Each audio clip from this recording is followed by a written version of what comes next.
আসসালামু আলাইকুম। Hello everyone.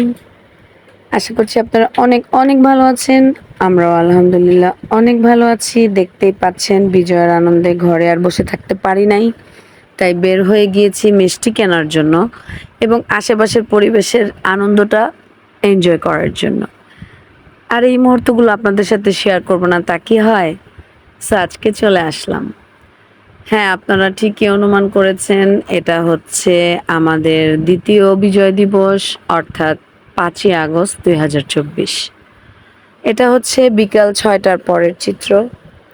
তো আমি আসছিলাম, আমরা গিয়েছিলাম হচ্ছে মিষ্টি কেনার জন্য। রাস্তার অবস্থা আপনারা দেখতেই পাচ্ছেন। চারিদিকে অনেক লোকজন আনন্দ উল্লাসে ব্যস্ত। বাট বিজয় মিছিলগুলো আমার যাওয়ার আগেই শেষ হয়ে গিয়েছিল।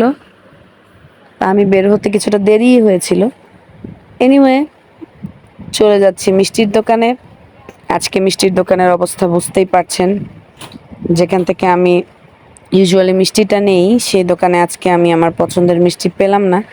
সো যেখানে আমার ডিজায়ার্ড মিষ্টিগুলো পেয়েছিলাম বা কোনো রকম মিষ্টিমুক্ত করতেই হবে তাই না?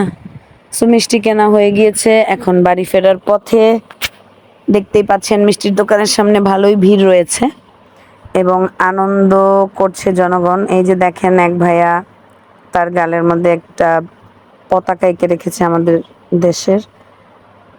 তো আশেপাশে যা দেখতে পাচ্ছেন এগুলো হচ্ছে আসলে আওয়ামী লীগ অফিসের চিত্র। এখানে আর খুলে বলার মতন কিছু নাই। এই হচ্ছে চারিদিকের অবস্থা। সন্ধ্যার একটু আগের অবস্থা দেখাচ্ছি আপনাদের।